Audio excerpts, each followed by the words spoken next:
Good afternoon, everyone, and welcome to our webinar today, exploring ways in which we can make the Renovation Wave a success. I'm delighted to be joined by an excellent panel of speakers who are all working very diligently in their respective roles to ensure that the Renovation Wave is a success all across Europe.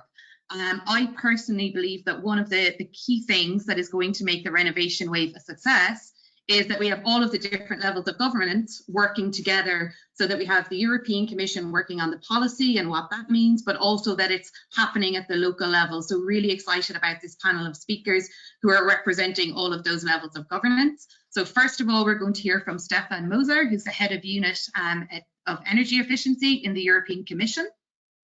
Then we're going to be joined by Adrian Joyce, who's campaign director of Renovate Europe, who's been working on this agenda for a number of years. And also Celine Carre, who's the head of public affairs in Saint-Gobain. And then we're also going to hear, like I said, from people who are working, at the national level and the local level, who are going to be making the Renovation Wave a reality. So we'll be joined by Marian Jamet from the Irish Green Building Council, and also Giovanni Vicentetti from the city of Padova in Italy, who's going to be talking us through some of the details on how we can make the Renovation Wave a success. I'm Audrey Nugent. I'm going to be moderating the discussion, and we'll just go to the next slide to do a little bit of housekeeping before we hear from Stefan. So first of all, I should let you know that the webinar is being recorded. It's going to be emailed to all of you, all of the participants, with a copy of the presentations.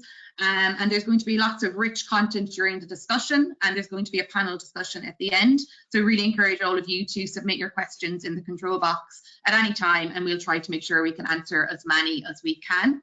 I think it would be really interesting just for the speakers, before we launch into the presentations, to be aware of the audience that they're speaking to. So I'm going to ask Stephen to launch the first poll, and ask all of you to just let us know which part of the sector do you represent. So I think that would be quite useful for panelists.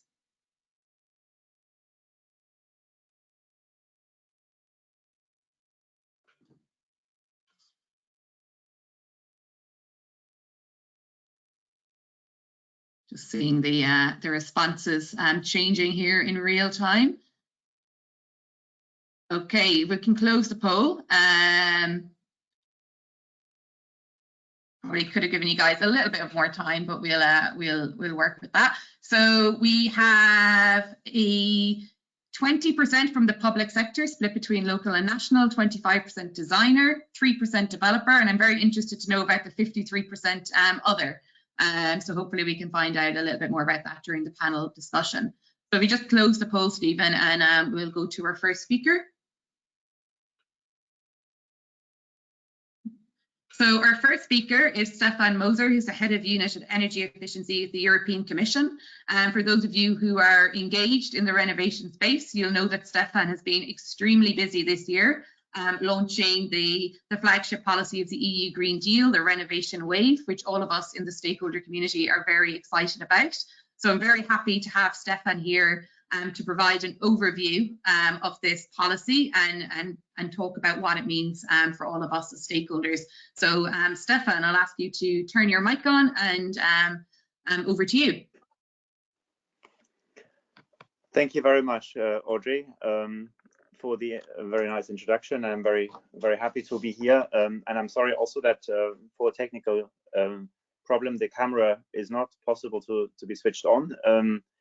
But I can only speak, so the same happened yesterday in one other event, but usually it doesn't happen, so that's not explainable, but sorry for that.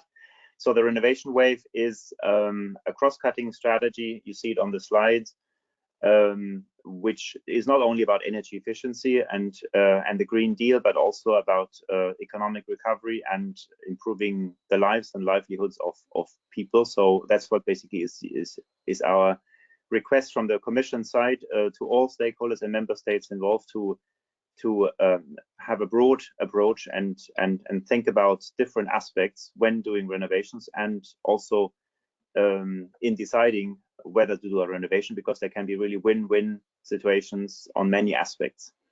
If you move to the next slide, please. There here you see why we think renovation should be done. Of course, it's motivated by the Green Deal, by the need to reduce total energy consumption, which is represented by the building sector in 40% basically of energy consumption is done by buildings, very significant, and nearly as much of greenhouse gas emissions. And of course, buildings are part of our lives, and many of them are old, have been there for a long time, and are less efficient than new ones. But we can, of course, not realistically replace, and should not, for heritage reasons and our identities, replace all buildings and build new ones. That's economically and also otherwise not possible and not desirable. So we have to renovate them basically. And when we do that, have to take into account a number of different aspects. Notably, as a very important consideration, address affordability, energy poverty of people, the quality of services from the housing sector for the users in both residential but also public buildings, and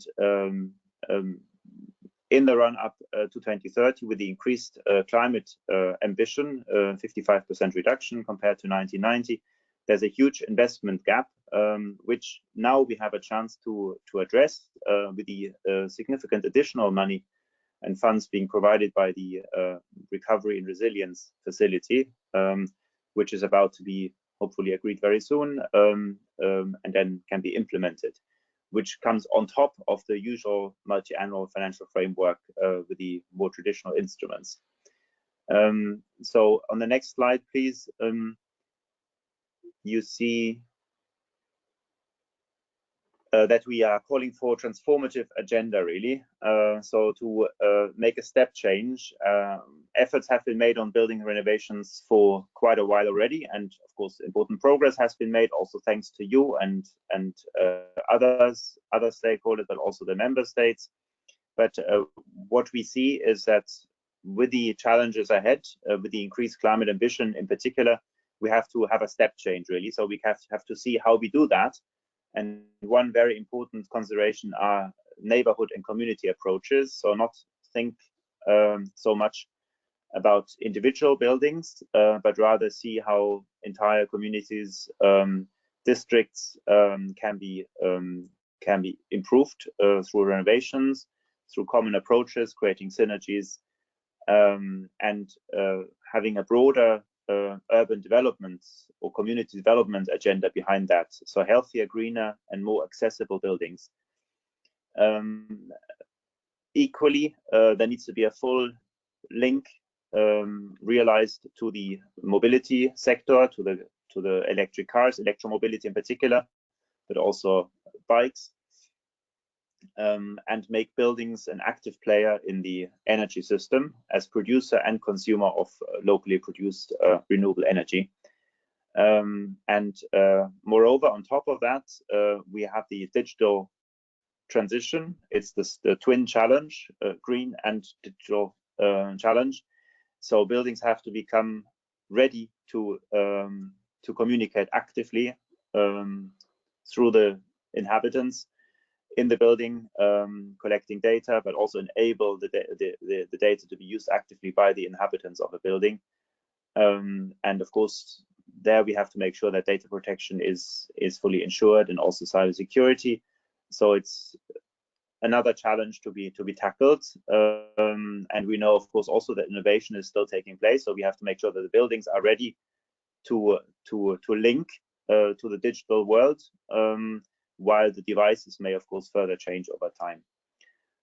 Another aspect which is important is that we look at the aesthetics, the style of buildings, and the heritage, cultural elements of buildings. And in that respect, the President of the Commission mentioned also the creation of a new European Bauhaus, which is basically a kind of movement to bringing together the different professions, but also citizens, in order to find innovative solutions and implement them. And that will have to have also a regional component. It cannot be the same solution for the whole of Europe. The idea is the starting point, but the implementation will have to be fleshed out in the different regions and even parts of member states, which may have different styles, and bring together stakeholders. A very important part is also adaptation to climate change.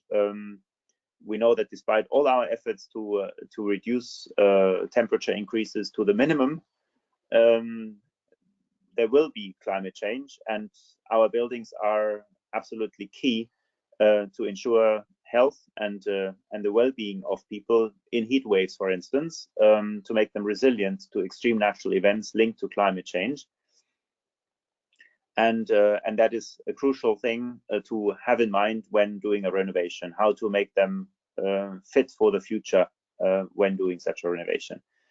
And we also call basically on renovations to be made of the existing building stock in order to reduce the pressure on the natural environment, to avoid the destruction of nature around the cities and have even abandoned parts of cities, but rather concentrate on what we have and make that better.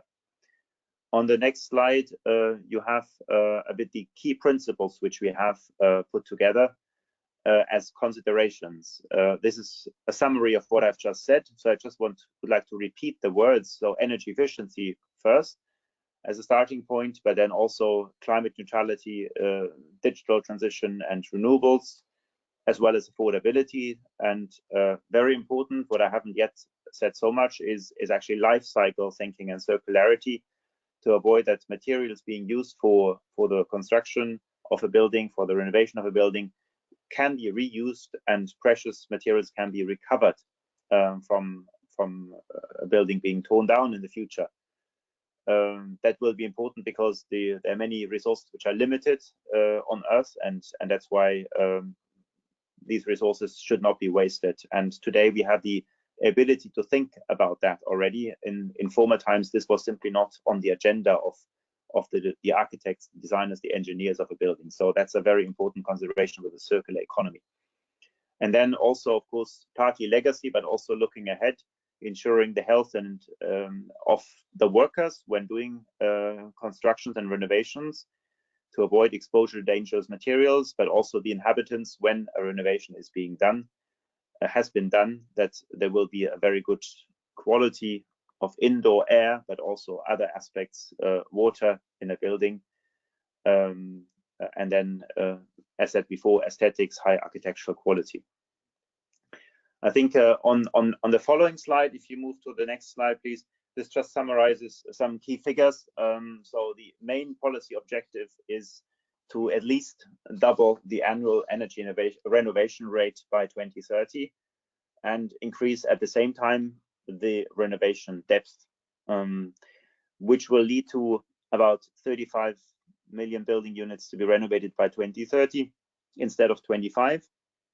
But that figure is basically increased depth. So what that exactly means, we haven't quantified yet. We will have to do that to some extent in the future work on the legislative framework, but also specify that more in detail. This will lead to a significant reduction of greenhouse gas emissions and energy consumption. So more than half, basically, for greenhouse gas emissions, and also a significant share of energy consumption.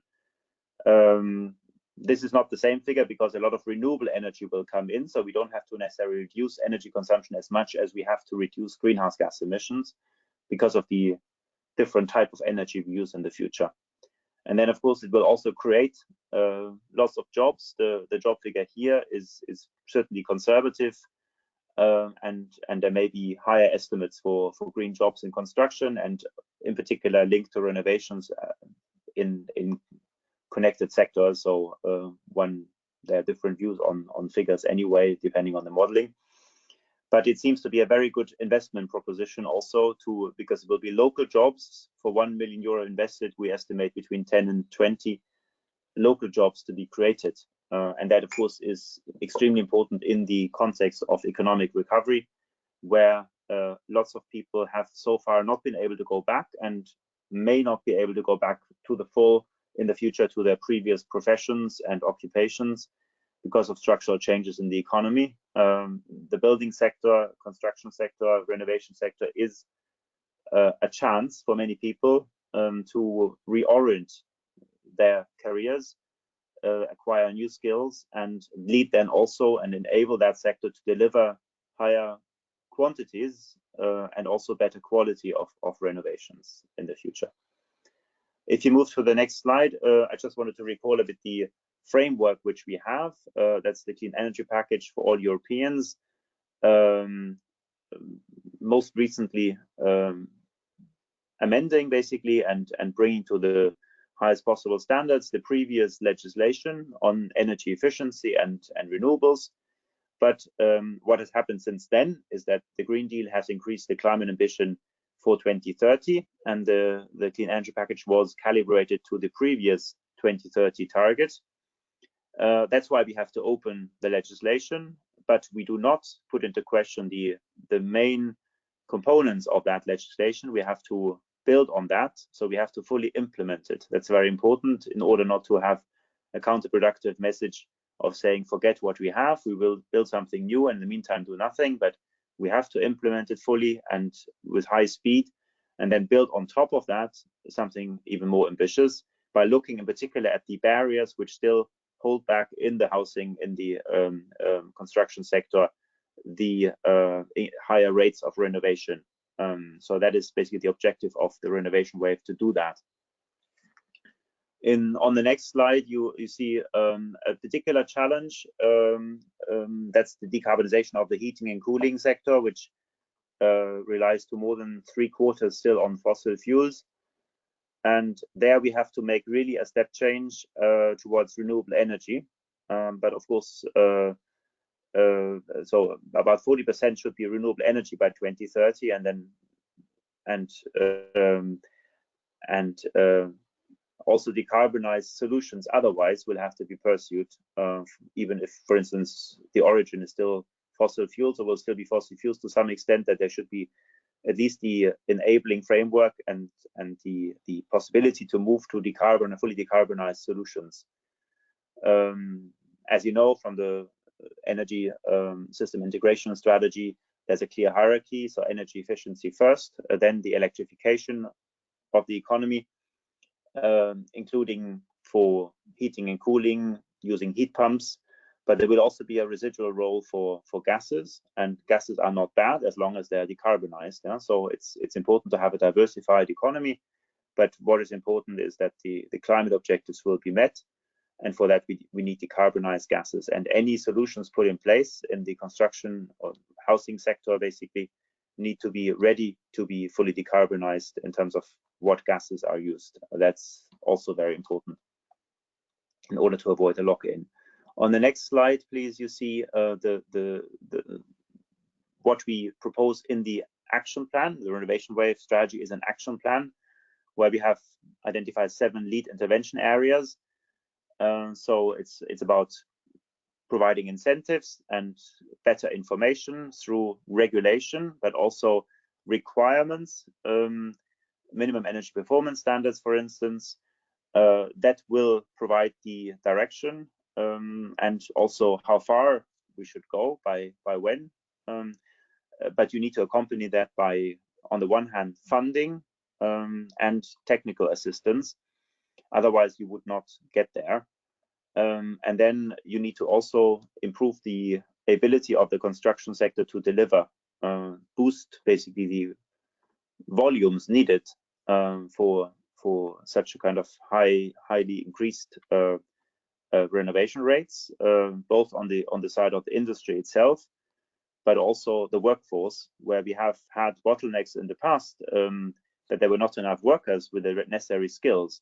So this will be a significant challenge, not only to improve the skills and broaden rather the skills of those already working in the sector, to look at all the different aspects, even if they go beyond the current specializations, but in particular bringing in new people who may have lost their jobs elsewhere or may have less opportunities elsewhere, to develop new skills and come in and have their careers basically until their retirement in that sector. So there will be significant chances, but also now challenges to train and educate. That starts with the young people and moves, of course, up to those who are simply unemployed from their previous occupations.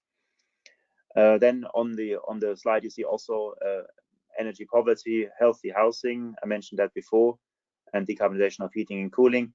On the next slide, this is just a summary, so I don't spend any more time on that. If you move to the next one and just continue to the following one, please, which is the second last one, where we just summarize the actions to remove barriers. So in legislation, information and incentives, it's going to be about minimum energy performance standards. It cannot be the same for everyone in Europe. There are two different realities around Europe and even within member states, but at least a framework for phased introduction, and has to be realistic, but moving in a clear direction basically for everyone. Then the energy performance certificates should be improved, and also the energy audits. For funding, I mentioned already the interplay and between the multi-annual financial framework and the Recovery and Resilience Facility, which provides a unique opportunity now to spend a significant share of that money on renovations in the next 2 years. That has to be based, of course, on high quality of substantive preparation by the member states, in particular in the long-term national renovation strategies. That is the precondition for high quality absorption of those funds. We cannot afford to waste money. That's too precious. So we are very happy that a number of member states have already provided high quality, really very high quality renovation strategies, but some others have not yet at all, and some others still have things to improve. But it shows that it is possible to have very high quality renovation strategies, and that in particular we would like to promote from the European side is to exchange good practices across member states. So it's not rocket science, it exists, it can be done. It just needs to be fully brought to the attention, and knowledge needs to be spread. And of course, it cannot be, not the same can be done everywhere and should not be done everywhere, but based on the challenges, solutions can be then found in those national renovation strategies. So we have that, and we will also come out with an analysis rather soon, as soon as possible, within the next few weeks, hopefully before Christmas, possibly just after that. And then we'll complement that next year with a more complete assessment once we have had the chance to analyze more such strategies. And that will then also flow into capacity building, good practices, but also one-stop shops for the users, really, to know and to learn what to do from the very start until the very end when doing a renovation. And that has to bring together the European components, but also the national components, national frameworks, challenges, which institutions are in charge, and so on. So it has to be clear for those who are not doing renovations on a daily basis how to approach that. And of course, there should be also consultants and advisors who are able to convey the knowledge to the people in the local planning authorities, for instance, or even architects who have maybe concentrated on different things so far, and in particular the citizens and the owners which are confronted with the renovation. Sustainable construction, you see just a few words.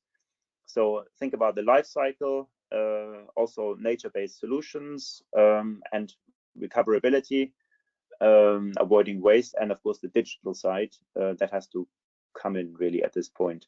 On heating and cooling, just to mention a few instruments, we will address that primarily in the Energy Efficiency Directive and the Renewable Energy Directive, but also the EU ETS to create further incentives to decarbonize heating and cooling. On the last slide, please, you can see an overview on the next one on the financial instruments. No, sorry, there was another one. And I would like to mention from that slide only one aspect, which is the public buildings. It's very important to mention that. Public buildings are showcasing to some extent, they're exemplary, but they should not be seen as an ideological must. All public buildings, regardless of how big the problem is. There needs to be a careful analysis by the authorities in charge.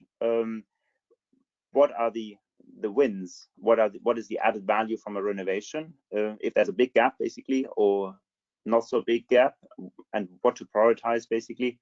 But our feeling is that across the public building stock in Europe, there's a lot to improve on energy efficiency, but also on the quality of services from those buildings. Think about hospitals and schools and offices. Many of them are no longer modern and can of course be upgraded to have a much higher value given to citizens than on education, on healthcare, etc., on the quality of life in social care homes, for instance, etc. And that has to be brought together really, and different aspects have to be seen together. There's also a big role for public procurement, and the Commission will come forward with guidance on that. So that's very important as one intervention area. The others, energy poverty, affordability, and heating and cooling, I mentioned already. So now, indeed, the last slide is on the EU budget. So on this slide, you simply see a few names of the different tools for direct investments, cohesion policy funds,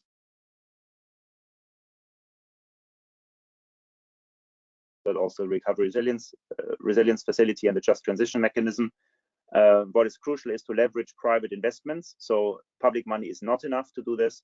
So you have to use that. There needs to be a full use and further improvements to what we have now under InvestEU, and also the European Energy Efficiency Fund, for instance, and then some specific aspects, research and innovation from Horizon Europe. We need innovation, and that has to go further. We need to address market barriers. There are some programs under LIFE, but also, and in particular, I would even say the ELENA facility and the technical support instruments under cohesion policy for technical assistance and advisory, because often the bottleneck is actually the knowledge, overcoming the barrier, the initial barrier. Do I really dare to go into that? Do I fully understand what I need to do?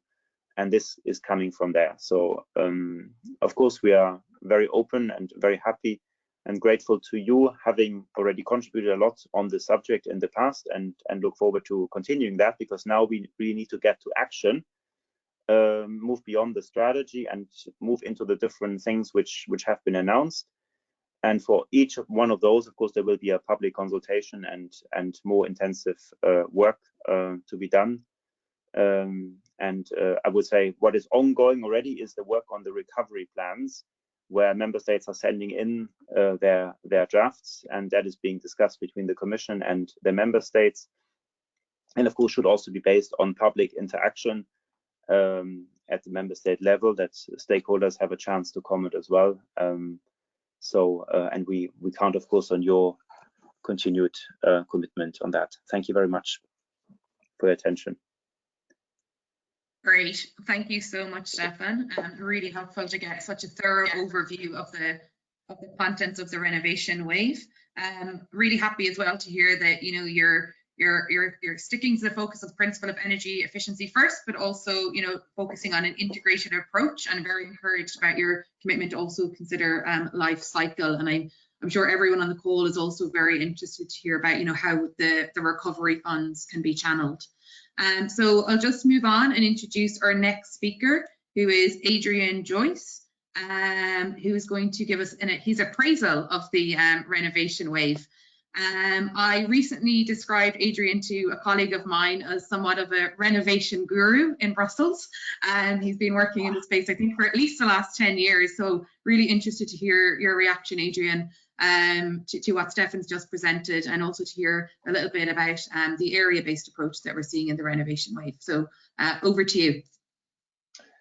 Thank you very much, Audrey, and good afternoon, ladies and gentlemen. It's always a great pleasure to follow Stefan Moser and give a reaction. I listen each time with attention to pick up on fresh points. And today my mind was wandering around the impact of the 35 million building units that are going to be renovated by 2030. And as you heard, Stefan said that even at the Commission, they haven't quite yet worked out what that means in terms of the depth of renovation for each of those buildings, etc. So I might come back to that if we have a chance, because some thoughts have struck me around that listening to Stefan. So next slide, please. What I usually like to start with is the context that we're living through challenging times, unexpected challenging times, I would say, because times are always challenging. And this moment sees us mostly locked down due to the COVID-19 public health pandemic, leading to crises in our economies at a global scale, with unknown consequences moving forward, but certainly consequences around unemployment already referred to by Stefan. And the climate change impacts are not going away. In fact, they're becoming more and more evident. But we have seen reactions across society to this context, clearly confined to our homes. I'd say the vast majority of you on the call are home working at the moment. And that's made us realize a lot more about the quality and the importance of the quality of the buildings that we occupy. And that, of course, gives more motivation and desire, I hope, in the general population to move towards renovation of their buildings. We've seen individual governments coming forward with recovery programs to address the crisis in the economies. And on climate change, the Fridays for Future movement and the Youth for Climate has seemed to change the mindset of many senior politicians and decision takers. And that, in a part, those reactions have led to some of the policy developments that now underpin our work. Prime among them, the European Green Deal, where Frans Timmermans is the main commissioner responsible, within which we find the Renovate flagship that has led to the publication of the Renovation Wave package. And Stefan has presented that, of course, as an action plan, meaning that the measures themselves still have to be devised moving forward. And in response to the difficulties in the economies across Europe, the EU has proposed a recovery and resilience facility, a fund close to 700 billion euro under what's called the Next Generation EU initiative. And that is bogged down in negotiations at the moment and not yet adopted across all the institutions. So in this context, we have seen the publication of the Renovation Wave strategy. And I would like to simply congratulate the European Commission for putting forward the strategy with such a level of ambition. And I have said it publicly many times, in the proposal to open the Buildings Directive next year is courageous, as it was only closed a couple of years ago in its last revision. And the proposal to introduce or seek to introduce minimum energy performance standards is also courageous and really welcomed by the Renovate Europe campaign partners. So next slide, please. At our Renovate Europe Day event in October 27th, we had a 30-minute interview with Frans Timmermans, the man himself, and he said to us in unequivocal terms, "This is your moment. This is your moment. Don't squander it." And for me, that's a real call to arms, a real challenge to us as stakeholders, because I understand there are largely stakeholders in the audience today. But one other thing that, while I was listening to Stefan, he said was, please stay on our backs. So, keep the pressure up, keep us on our toes so that we do move forward. And it's in that context that I want to do just a quick appraisal of a couple of points from the Renovation Wave strategy. So next slide, please. The first thing that struck us was the jobs creation potential. And Stefan now says the 160,000 number is possibly open to challenge. Well, I've been challenging it since the day it was published because it doesn't reflect the International Energy Agency research that says that 12 to 18 jobs are created per €1 million invested in energy renovation. Because in the package, the Commission identifies a gap of €90 billion per year. So if you apply 18 jobs to 90 billion, then you create 1.6 million jobs per year.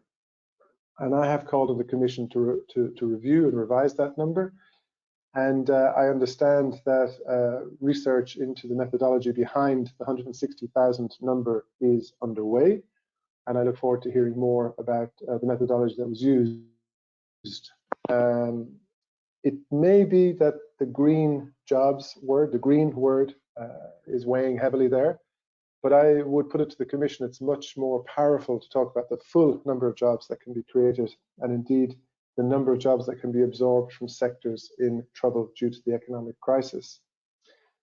In the strategy, the financing annex is really just a listing of current available financing in a rather inaccessible layout. And we had called beforehand for a dedicated financing facility to be made available for energy renovation, and it has not materialized. So in that context, we have been working to try and get the member states to ask for the money to go to buildings. But that's a difficult process, and we remain regretful that such a dedicated facility doesn't exist. But we have called for more cooperation with the European Investment Bank. We see that as an area for potentially unblocking some of the things that we're concerned about. And in a moment, I'll briefly introduce you to an infographic we prepared to make the annex on financing easier to assimilate. Third point on appraisal is we fully support the legislative reviews, and we're excited about the Buildings Directive being reviewed and the Energy Efficiency Directive, particularly on the public building side. So on the public building side, we fully agree with expanding to all public buildings. And in fact, in earlier presentations, I've heard that the Commission is looking into how all buildings frequently visited by the public, whether owned by the public or owned by private enterprises, may well be captured in that net. And we fully agree on the need to introduce minimum energy performance standards, because we need to see that the performances promised are achieved moving forward, or we won't succeed in this wave. Next slide, please. So for Renovate Europe Day, we established an infographic on all the funding in the current budget and in the Recovery and Resilience Facility, and that comes to just over 1.8 trillion euro. But it's divided up in different funds. So working out from the center of this diagram, you see each fund is named, and then you see the amount of that fund. And in the first rainbow ring, you see which EU institution is responsible for, or principally responsible for, the disbursement of those funds. In the second ring, you see what a member state needs to do in order to access those funds. And in the outside ring, you see what input we as stakeholders can give, or what support we can give. And it is broken down as the annex to the Renovation Wave breaks it down into direct EU funding, leveraging private financing, and research and innovation. And we believe this tool of an infographic that puts everything in one page and one image is a helpful diagram. And we are looking to see how we can capitalize on this approach moving forward. So I promised Audrey that I would talk a little about the area-based approaches. So next slide, please, which in fact is my last content slide. My first reaction is to say that area-based approaches are powerful approaches to unlock and make a success of the renovation wave. And across the last sort of 9 months, we've seen much ink written on area-based approaches. And I wanted to highlight the Cuff report written by the Irish Green MEP Ciarán Cuff in the European Parliament. He based his main message on the need to create what he called integrated renovation plans at neighbourhood and community level. And what he was calling for was holistic and inclusive approaches to be used moving forward. And that holistic element relates to taking into account the nature of the building stock, the nature of the materials available, the nature of the workforce in the area, the nature of existing energy grids, and so on, so that you have an optimum result for a whole district or a whole neighborhood at one time. And the inclusive relates to engaging citizens in the process, because I have come to believe that what we ought to try and do is to increase the desire among building owners to ask for renovation, at the same time as putting requirements on those renovations as we move forward under minimum energy performance standards. Second big point, when you take an area-based approach, you find that aggregation of projects becomes easier. And once you've aggregated the projects together, you have a larger financial need and you increase the attractiveness to investors. And you end up with a lower risk, because if the whole neighborhood is working together towards a neighborhood level target, you take away the focus on the more difficult buildings to deal with, and you get a community that goes from very high energy consumption to very low energy consumption with all of the variety of buildings and uses that you see in the area. And creating one-stop shops as a local resource to ensure that the capacity and the knowledge to ensure a quality renovation is existing at the community level, we think is really an important tool or driver for getting neighborhood level renovation projects off the ground. So this has been recognized inside the Renovation Wave strategy, and it was referred to by Stefan earlier. Deep renovation of our existing buildings relieves pressure on greenfield sites. And that's maybe not said enough, that we have in the 20th century been very keen on urban sprawl and expanding out into fresh pastures, rather than consolidating and capitalizing on what we've already built in brownfield sites.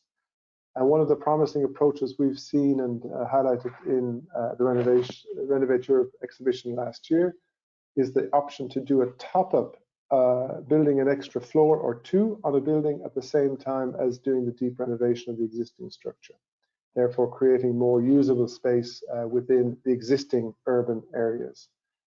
And the Renovation Wave strategy highlights the twin challenges of energy and digital transitions, pointing out, as Stefan did earlier, that moving forward into the digital age allows us to, first of all, measure better and monitor better what's happening in our buildings, therefore informing not only policy developments, but actual renovation strategies for neighborhood level. And that can create attractive new jobs that are interesting for young female workers in particular, because it's not going to be physically challenging or outside if we mobilize digital transformations within the construction sector. So Audrey, these were the thoughts I wanted to share for the debate. Of course, there's much more I could say and possibly will say in response to questions. But if you could just fast forward to 3 slides to the very last one in the slide deck. I did want to say to the audience that my view yes, there we are. My view is that we're only at the end of the beginning. And what we now need to do is to roll up our sleeves to transform our building stock in record time. And that's a major challenge that we're in the Renovate Europe campaign excited to take on. And we are planning to do that by more mobilization of our national partners and keeping on the backs of the Commission and the Parliament and the Council moving forward. So with those thoughts, I will end, Audrey, and look forward to the panel discussion in a little while. Thank you for your attention.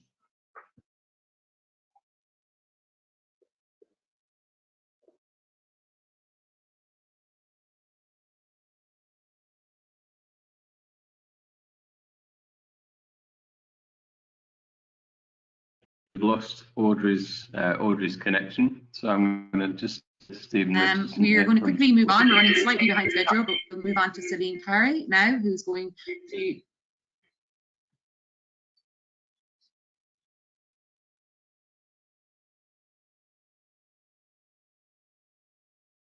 Audrey, are you there? Sorry about the technical.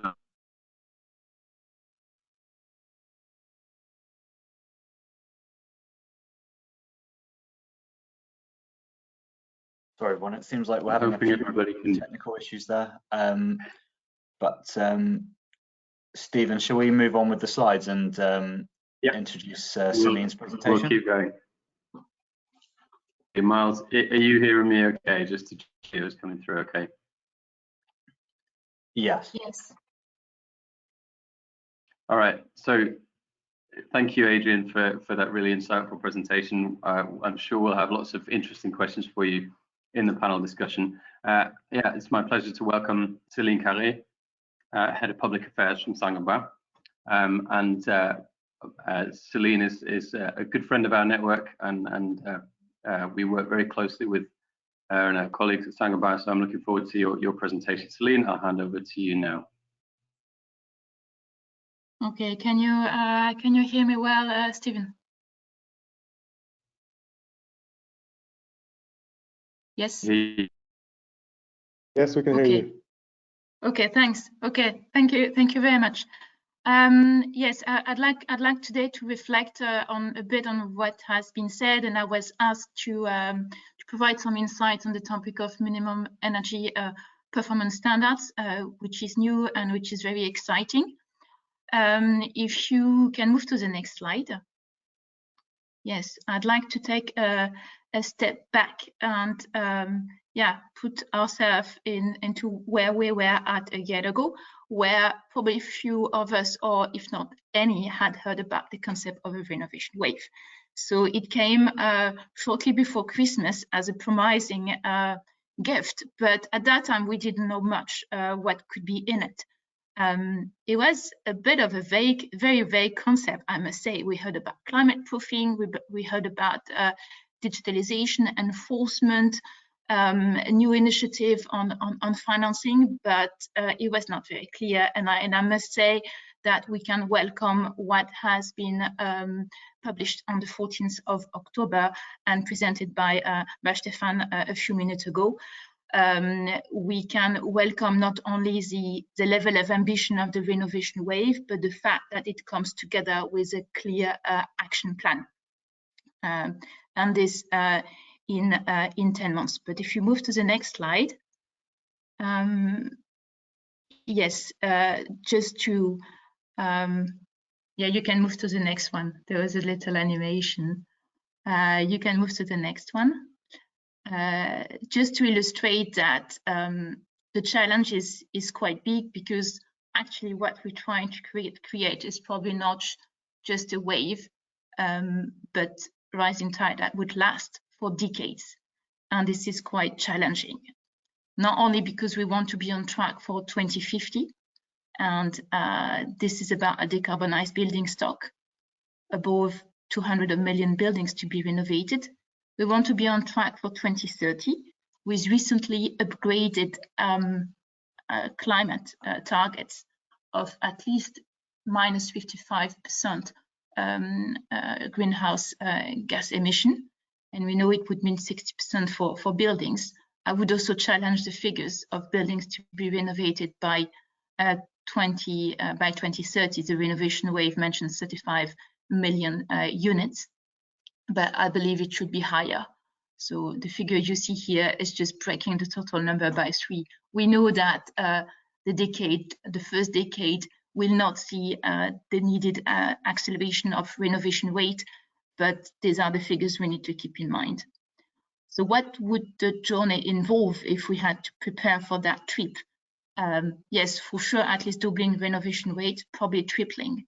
But when we look at the actual figure for deep renovation, which is 0.2% per year, we should talk about factor 10, as recently pointed by the Building Performance Institute Europe. We need to fill the investment gap. There is also this big management issue that of channeling better and more efficiently the money to the real project, to which we heard how much local assistance and technical assistance can help on the skills.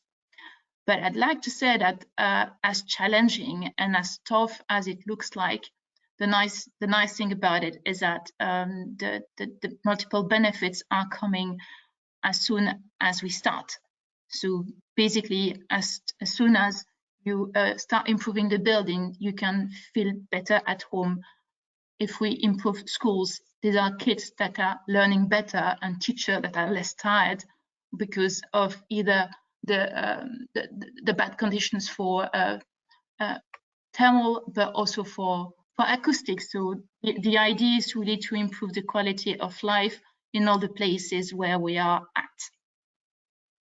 If you move to the next slide, I'd like to reflect a little bit about the policies that that we have, and when we talk about rolling up our sleeves, obviously we need to assess which policies we need to deepen, to mainstream, and what needs to be accelerated. So what you see here in the number of policy items is not exhaustive, but it sort of gives the red thread about what has been done at EU level. And I was trying to give some words about the outcome and where to go with the renovation wave. So the starting point is obviously the long-term renovation strategies. And there the picture is what Stefan Moser just described. We have some strategies, not all of them.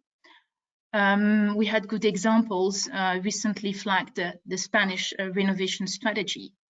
But I think where we need to take them to the next level is in terms of their planning capacity. We need KPIs, we need milestones, we need monitoring in order for all stakeholders to know what's coming. I would also like to underline the need for co-creation and collaboration, which should not just be a 3-week consultation with stakeholders when the draft is final just before publication, because what is at stake here is the co-responsibility for its deployment. The mapping could be improved as well in order to really support the deployment of local strategies. And we know that some very exciting new technologies do help the mapping of typical segments that needs to be refurbished. The information, yes, the topic of energy performance certificates is going to be open, and that's great. We're looking forward to improving them. That's needed. I'd like to see the half full glass rather than half empty, because energy performance certificates are there, but they certainly needs to be improved, and the quality of those, the training and certification of people doing it needs to be improved.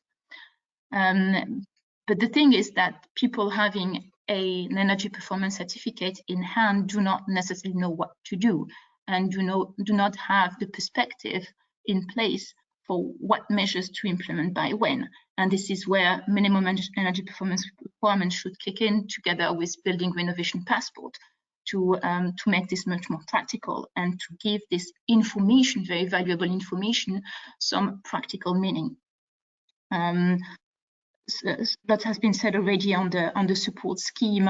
And on the public funding, I'd like to underline the fact that much more is needed there, much more streamlining of those schemes according to the segment they are targeting will be useful.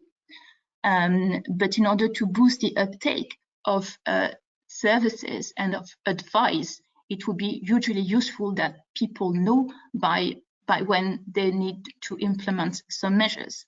The uptake of the uptake of recommendations, for example, of one-stop shops at local level is still pretty low, which is affecting also their business model.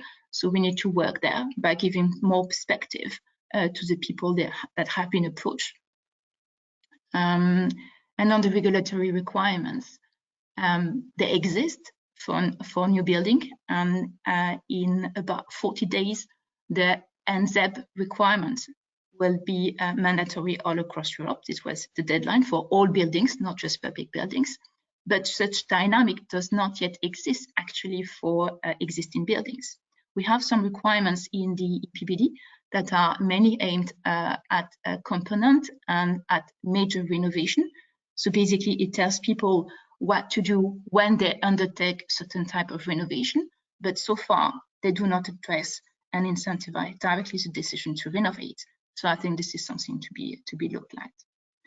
This lack of perspective is probably the hampering the deployment and the impact of our existing policies, together with something that would necessitate maybe another webinar, which is the linkages between those different policies and their level of synchronicity. So if you move to the next slide, I'd like to introduce a bit more the minimum energy performance requirements topic to explain a bit more what they could do next to fixing some of the topics we have seen in the previous slide. So obviously, they would give visibility to the owners and help decide together with energy performance certificates and building passport what to do on the building. So in that sense, they would create demand and help move on the renovation rate. I think they would deliver. They would help explain that the dynamics on decarbonization of buildings has to be collective and individual. So basically, there is a little bit of effort to be done in probably each single building, and decisions has to be incentivized. They would have also benefit in terms of planning, not only for long-term renovation strategies themselves and covering the milestones into some tangible regulatory improvements, but also they would help tailor the financing, because minimum energy performance requirements need to go together with tailored financing support. They would also encourage probably the private finance sector to develop products and offer that could anticipate such regulatory developments. We have seen the challenges, and although we can welcome the move in that sector, for example, with green mortgages, that as long as there is not such official regulatory perspective, it is still hard for that sector to move. The minimum standard would also help address those in most need of renovation, those buildings which are the worst performing ones. Although they should not be limited to those, because ultimately all the buildings, including the middle range, needs to improve. I'd like to underline also that such perspective will help decide from SMEs when to invest in training. It is very hard for them to dedicate that time, and the stop and go of policies on renovation is not helping. And they would also help create bridges between those different policies. So many benefits that we can see, but also a number of caveats and a number of warnings I'd like to underline when designing those schemes. The first one is that it requires political commitment on the long run. It's not a one-off, it's quite a step change, but that needs to be quite clear for all decision makers. They're not just for the worst performing buildings. I mean, this issue and the challenge of decarbonization of buildings is for all buildings, and therefore, at the same time as the first steps are being designed, the next steps should be already in discussions, so that the entire building stock is being refurbished. The issue of acceptance will definitely require the design of financing schemes for the most vulnerable, but also for the able to afford dwelling, for the investment to be made in anticipation of regulatory requirements. And in that game, there are going to be discussion around exemptions. I believe that those exemptions should be limited. And then the question is how to define the thresholds in order to avoid that buildings falling under those requirements would just become a couple of thousands. And the final point I'd like to underline is that we need to be creative, because there are many hooks in the building's lifetime or in the regulatory environment for buildings where we can link minimum requirements. And I'd like to flag the very good work done by both RAP, Regulatory Assistance Project, by notably Louise Sunderland over the summer, and also the work done by Catherine maybe a couple of years ago regarding how to design those requirements. If you go to the next slide, this is just to give you an idea regarding the dynamics for for such standards. So they exist in Europe, and the most well-known are probably the ones in the Netherlands, in the UK for private rented buildings. The requirements installed a few years ago are now being discussed again. There were consultations, for example, in Scotland and currently in England and Wales. In the Netherlands, where they apply to office buildings, but also to social housing, with discussion on how to move forward. Recent development in France as well.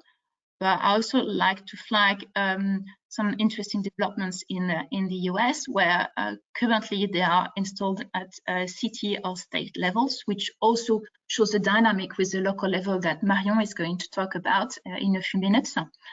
Some interesting dynamics, notably in New York. But also I like to flag what may come up with the Biden administration, where much more ambitious minimum standards could be deployed across the country.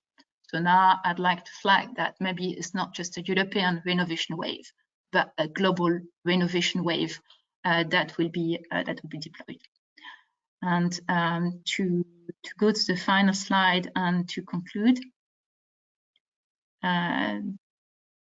yes, this is an important, definitely an important game, because of the level of expectation, because of the level of urgency, compared to the moment where we were discussing the first time near zero energy requirements. We cannot wait for a decade for new policies to be in place.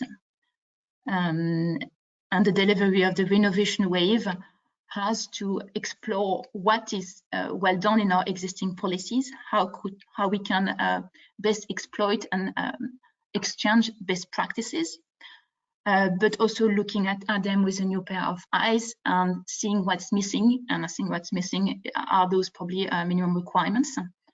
So in this, we can imagine that now we've been training a lot for renovation policies, but now it's becoming real. We have to go to the Olympics, and I believe that minimum standards can be a game changer.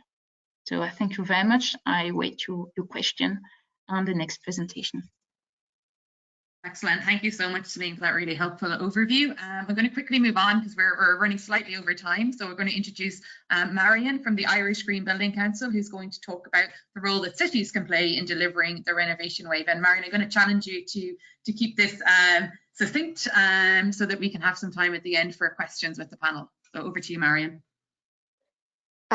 Thank you, Audrey, and good afternoon, all. I'm delighted to be here today for this conference on how to make the renovation wave a success. What I would like to do today, I suppose, is really much to focus on the importance of quality data for renovation to unlock retrofit across Europe, and also to explain why and how we are working on that with cities across Europe as part of the Build Upon2 project.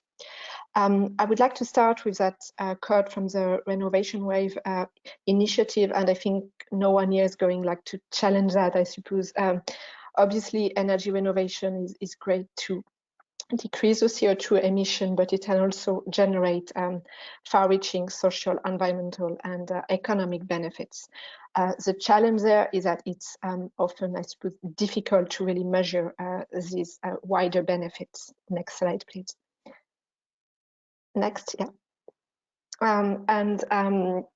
I suppose just what we tried to do about 2 years ago is that we did try to set up what we called a Reno Wiki, which was some sort of Wikipedia for renovation, where we basically were looking at all renovation initiatives taking place across Europe and trying really to see which one were working, which one were not working, and what could be replicated.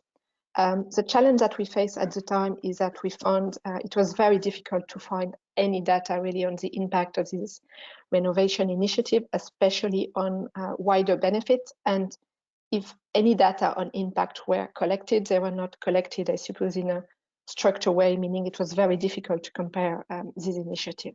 Next slide, please.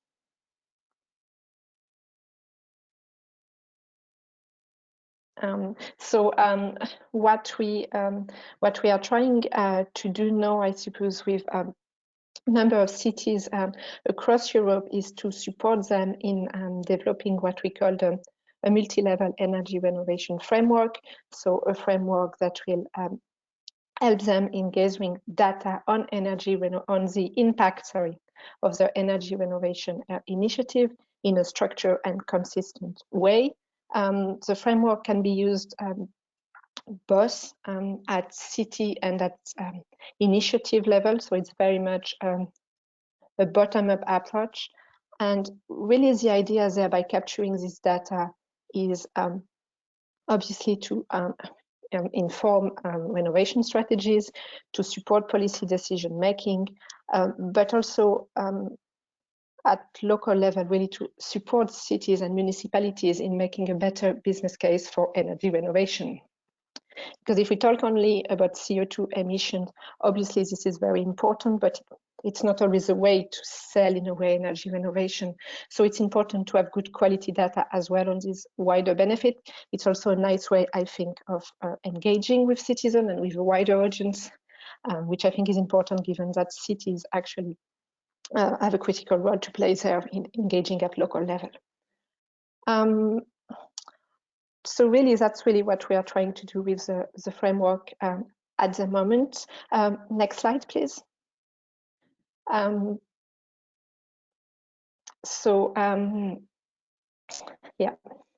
so that's what you can see on the screen right now is kind of a draft version of the framework. It's currently being piloted.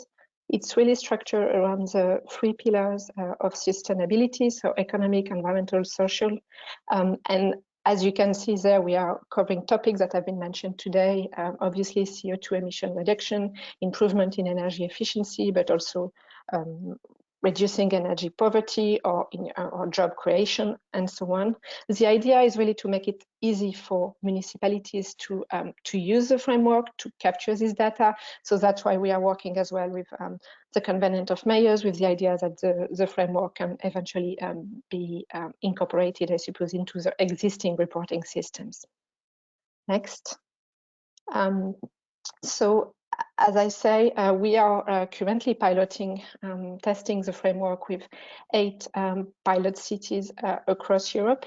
We are also in the process of recruiting what we call fellow municipalities, so cities that will pilot a smaller version of it in 2021.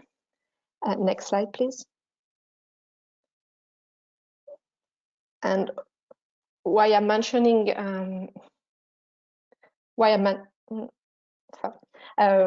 reason why I'm next one, yeah.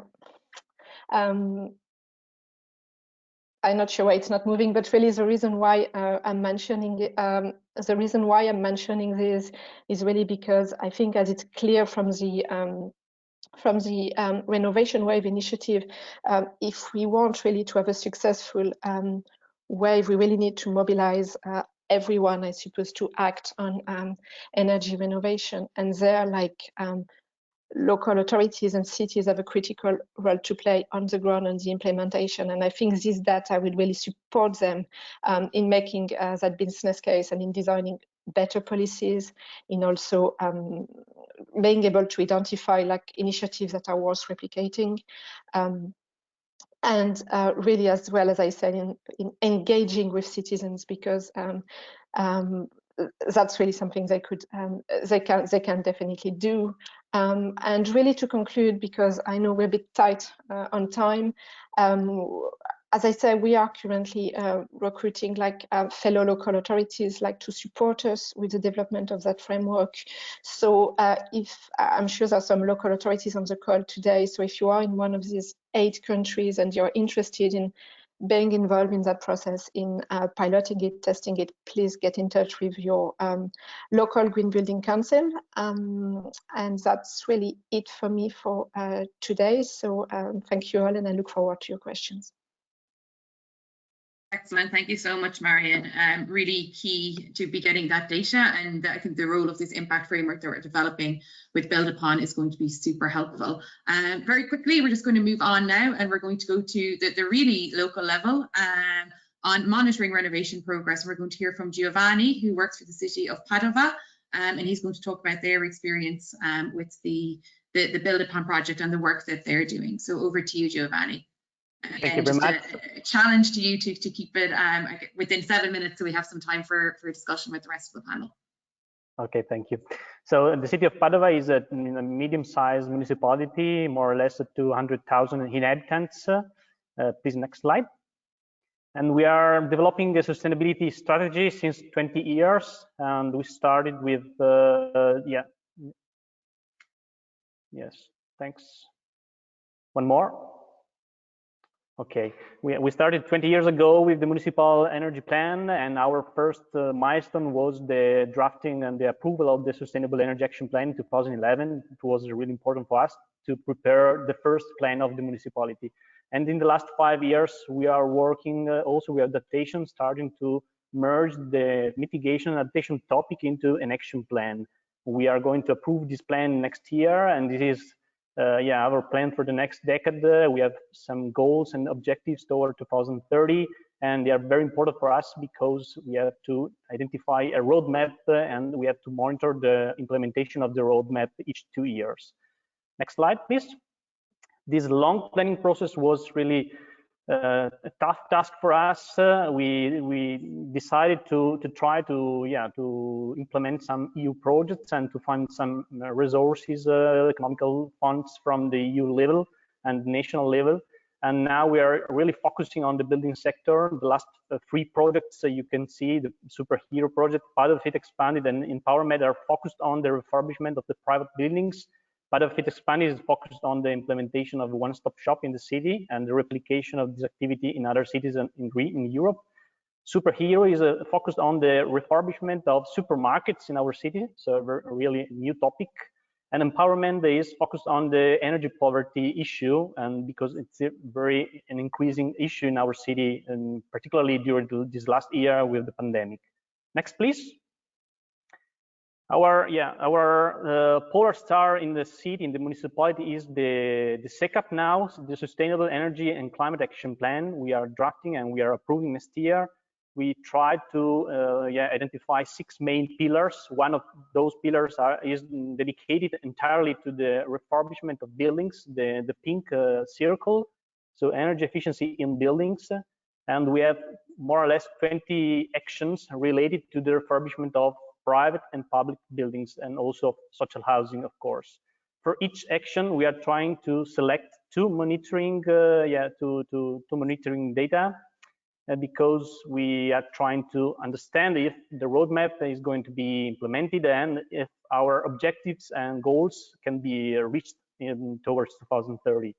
As you can see on the right side of the slide, we are trying to halve the emission of the municipality towards 2030 compared to the emission baseline inventory in 2005. So a very tough task, and we are going towards the carbon neutrality by 2050.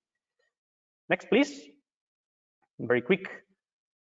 And one of the most important actions in our regarding the refurbishment of private buildings is the Part of it Expanded project. Here I can see some problems with the slide, but nevertheless, you can see here the main idea of our project on the right side, the setup of the one-stop shop. So a place, a mechanism in the city where the information, technical, financial, and legal services are provided in one single way to the citizens.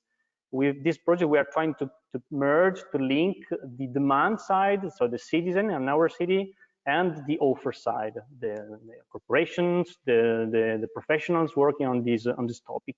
And our scope is also to replicate this model in other cities and around Europe, particularly in Romania and Timișoara, and in Smolyan and Vidin in Bulgaria. Next, please. We have the final slides regarding the application of the indicators of the Build Upon Square project in our city.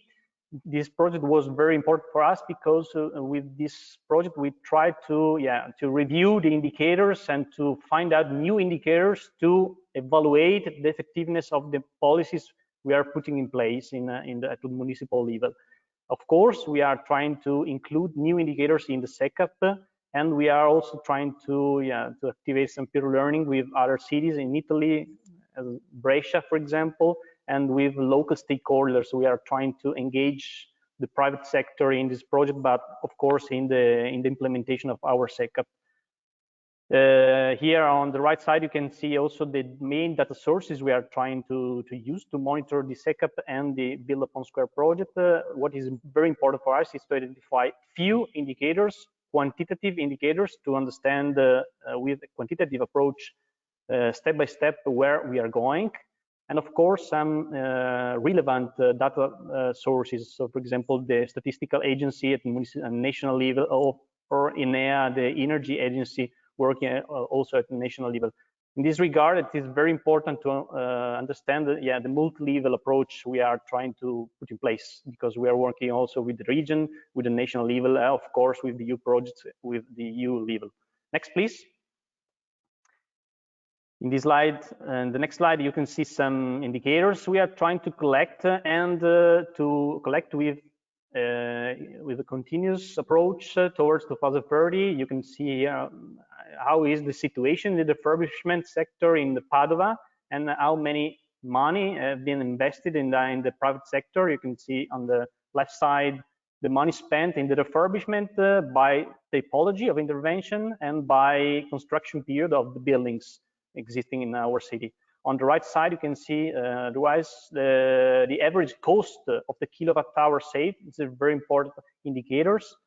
And of course, the average energy saving by measure. It is a way to understand what is going, what is happening on the ground. So we are, as a municipality, the last ring of the long chain, starting from the EU level to the municipality. And with this data, we are trying to understand what is happening in the territory. Next, please. Another way to represent the data is, of course, at municipal level, but also with an higher resolution. In this case, we are trying to understand what is happening at the census, with a census level, so an higher level, which is a small parcels of the municipality. And with the use of GIS, we are trying to map a lot of information, and we are trying to understand what is the spatial distribution of the phenomenon. And we are trying to really focus our attention to some parts of the city, some specific neighborhoods where, for example, the energy poverty is higher compared to others. My last slide, the next one. Here, the main conclusion of the testing of the indicators in our city. We try to select a limited number of indicators, really important for us, because we have to be able to track the evolution of the situation along in the next decade. We have to use a standardized, a continuous data flow. Also, starting a collaboration with other levels, for example, regional and national level, but also with other private stakeholders. With signing a memorandum of understanding. We have to clearly define the concept of energy poverty at the municipal level, and we have to put in place appropriate and not undersized instruments, because we understood that it is not always an easy task for the municipality. And we have, of course, to broaden the perspective to include other aspects concerning principally the adaptation to climate change. We have to refurbish the buildings, but we have also to include new actions, for example, green roofs, green facades, changing the surfaces, changing the albedo of the surfaces. So we have really to broaden the perspective of the planner and the municipality itself. Okay, that's all from my side. Thank you very much for this opportunity. Excellent. Thank you so much. That was a really helpful overview of what's happening in Padova, and it's really encouraging, I think, to hear, at the start of this webinar, I talked about how I feel like passionate about connecting the local to what's happening at the regional level. So really happy to see that strand pulling through the presentations. I'm going to invite everyone to turn on their camera. I'm not going to turn mine on because I'm a little bit worried about my internet connection, but I would like to use the last 10 minutes to have a discussion with the panel. And I've been curious since Adrian introduced his presentation about the question he had for Stefan. So Adrian, I might ask you to actually open the first question as a panelist, if that's okay. Yeah, that's okay, Audrey. In fact, I was mulling over this 35 million renovations job and crossing it with the 3 key numbers in the renovation strategy: a 60% reduction in greenhouse gas emissions, which Stefan has clearly said will lead to a greater proportion of renewable energy being given to buildings, so changing the energy mix. But then 14% reduction in energy demand, and that's the one that I wanted to make the link to. And Stefan, I wonder if this makes sense to you, but 35 million buildings is approximately 1/6 of the building stock. And if you achieve by renovating those 14% savings on the energy demand of the building stock, that means each of those renovations is 6 times 14 savings, which is 84%. Now that would be very pleasing to the Renovate Europe campaign and its partners that the deep renovation level is 84%. But maybe you can knock me down or support what I've just said, because that's a very crude methodology I've just applied. But I couldn't help thinking with those numbers as you were presenting today. So what do you expect to do around the 35 million, and what impacts were you hoping for?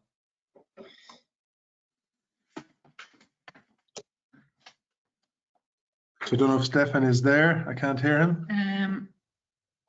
He is here, and he's still listed as being online, but I think his mic has just gotten muted. So Stefan, I don't know if you can hear us. I think there's some issues with his mic. Sorry, I got disconnected for about 2 minutes suddenly, and then I tried to get back. Now I'm back, fortunately. So sorry for that. But I've just come back. I didn't hear in the meantime what you said. I was thrown out at the end of the presentation of okay. The colleague from Padua. I can be much briefer. Stefan, I was mulling the numbers of the 35 million buildings and crossing it with the 14% reduction in energy demand, and realizing that what you said is you were going to look into what impact these 35 million renovations would have.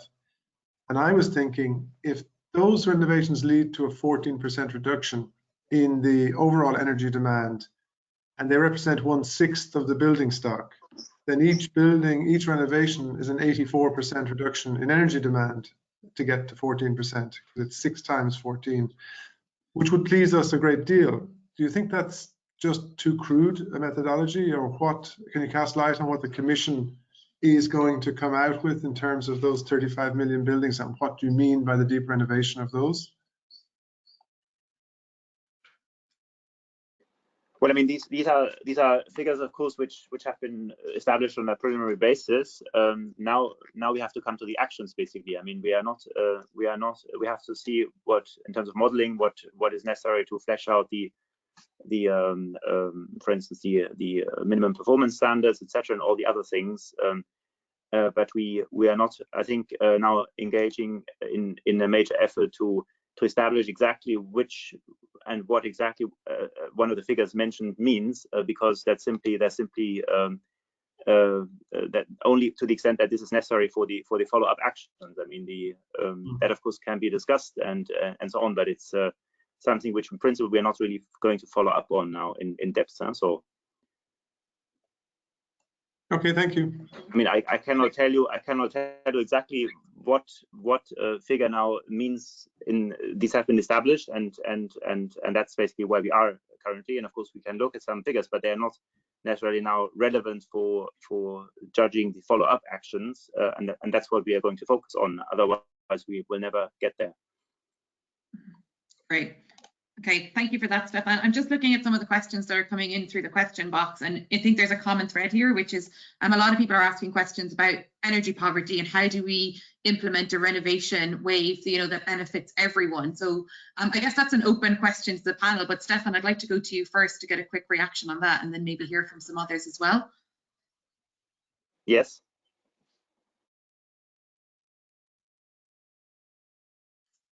So Stefan is gone again. Maybe Adrian, who's done a lot of work on energy poverty, how do you think we can create a renovation wave that benefits everyone and brings everyone on board? So one of the things that we've been saying over the years is that we need, as Marion said, a greater collection of data, and we need to. And I've noticed with interest that Giovanni in Padova, he says that the clear definition of what you understand energy poverty to be is crucially important for policy making. So put those two things together first, and then you identify where you need to address the performance of the buildings. And now you must bring in our view, the financing, so that you grant aid or subsidize the energy poor sector and worst performing buildings. If you're going to be equitable and just, you can't give a financial burden on top of the difficulties that such families feel. So this linking up of an understanding and a clear definition of energy poverty, identifying where energy poverty exists, what the condition of the buildings are, and then address those worst performing buildings first, preferably in an aggregated way, so all in one go in one area. So this is what I think should happen to keep it, to be sure that it benefits everybody. Yeah, great. Yeah, I think that's something, you know, looking at the question box, it's really interesting to see how much that question is coming through. So it seems that there needs to be some further dialogue, I guess, between different stakeholders on that piece. Celine, I have a question for you as well regarding, you know, you spoke a lot about minimum energy performance requirements, and Marion mentioned about, you know, the need to get data. I guess my question is twofold. Should we have these requirements for the whole of Europe, and what should they cover in your view? Thanks, Audrey. Wow, should we have them for all of Europe? I think in light of the urgency and the timing, this is probably an option to explore. We don't have as much time as when we were designing NZEP, for example, but I'm aware of the challenges and also around finding common metrics and how to do it. So I think the most pragmatic way would be to anchor them into the local dynamic and let member states develop their minimum performance standards. Yeah, and in terms of what they should cover, I think it's also a good question.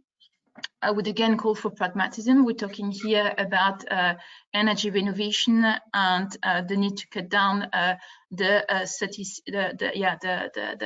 40% of our energy consumption that goes to buildings. So I think they should first cover energy efficiency. Now, in view of the whole life carbon, this is also something that can be explored. But first, we need to get that into common understanding via the energy performance certificates to expand the data that are being given to building owner from operational to whole life carbon, and then set requirements in that sense. But we cannot lose too much time there either.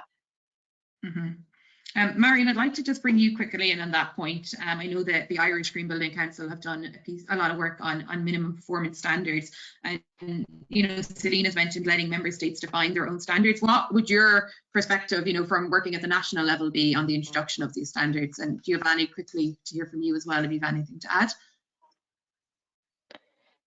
Yeah, thanks, Audrey. So we did do a good bit of work on minimum energy performance standard at national level.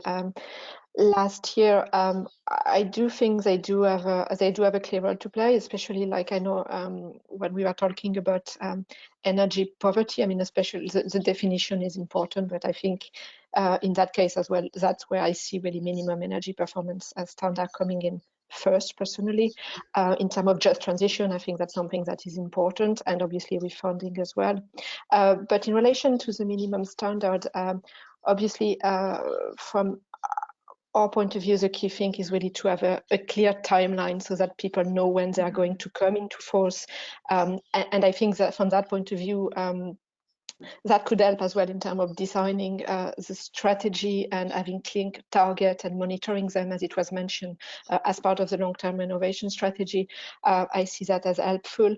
But I think if we are to introduce this, when we are introducing the minimum energy performance standard, it's also a clear need for support. And by that, I mean both technical support, perhaps with a one-stop shop, and financial support for people that can't afford them.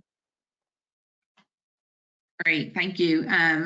I think that's a really important point. Giovanni, if you have anything to add to that regarding the minimum standards, otherwise we are gone slightly over time, so I'm afraid I'm going to have to close in a minute or two. But any last points of reflection from our panelists before I do so? But we're all ready to work together to make the Renovation Wave a reality.